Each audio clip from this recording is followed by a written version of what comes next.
Iran কি সত্যিই পারমাণবিক বোমা তৈরির দ্বারপ্রান্তে, নাকি এটি কেবলই দীর্ঘ ৩ দশকের এক রাজনৈতিক বয়ান? বিভিন্ন সময়ে মার্কিন প্রেসিডেন্ট থেকে শুরু করে ইসরায়েলি প্রধানমন্ত্রী বেনিয়ামিন নেতানিয়াহু পর্যন্ত ইরানের বিরুদ্ধে বারবার পারমাণবিক অস্ত্র তৈরির অভিযোগ করে এসেছে। ২০২৫ সালে নেতানিয়াহু এক ভাষণে দাবি করেন, ইরানকে এখনই না থামালে তারা কয়েক মাস বা ১ বছরের মধ্যেই পারমাণবিক অস্ত্র তৈরি করে ফেলবে। স্ট্রবেরি সুপার ডটেড ও ক্লাসিক ভ্যারিয়েন্টে সেন্সেশন জাগুক শিহরণ। ইরানের ইউরেনিয়াম সমৃদ্ধকরণকে বাধা দিতে সাবেক মার্কিন প্রেসিডেন্ট জর্জ ডব্লিউ বুশ বলেন, ইরান সরকার তাদের পারমাণবিক উচ্চাকাঙ্ক্ষা দিয়ে বিশ্বকে অবজ্ঞা করছে। যে কোনো মূল্যেই হোক, ইরানকে পারমাণবিক অস্ত্র অর্জন করতে দেয়া যাবে না। ইরানের পারমাণবিক যাত্রার ইতিহাস বেশ বৈচিত্র্যময়। ৬০-এর দশকে আমেরিকার হাত ধরেই তেহরান পারমাণবিক গবেষণা কেন্দ্র চালু করে। তবে ১৯৭৯ সালের ইসলামিক বিপ্লবের পর দৃশ্যপট বদলে যায়।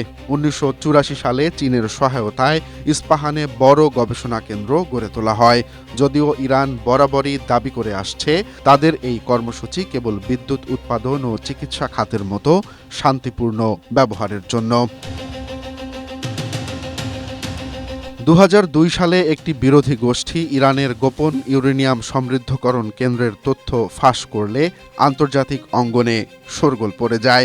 এরপর থেকে বিভিন্ন সময়ে যুক্তরাষ্ট্র ও জাতিসংঘ ইরানের ওপর কঠোর অর্থনৈতিক নিষেধাজ্ঞা আরোপ করে।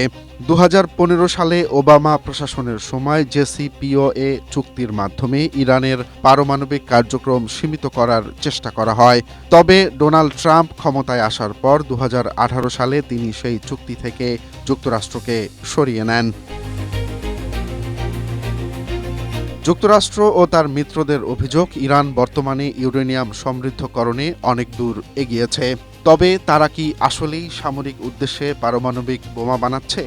আন্তর্জাতিক পরমাণু শক্তি সংস্থা আইএইএ বিভিন্ন সময়ে পরিদর্শন ও যাচাই করলেও এখনো পর্যন্ত ইরান পারমাণবিক অস্ত্র তৈরি করছে এমন কোনো অকাট্য বা চূড়ান্ত প্রমাণ বিশ্বের সামনে হাজির করতে পারেনি।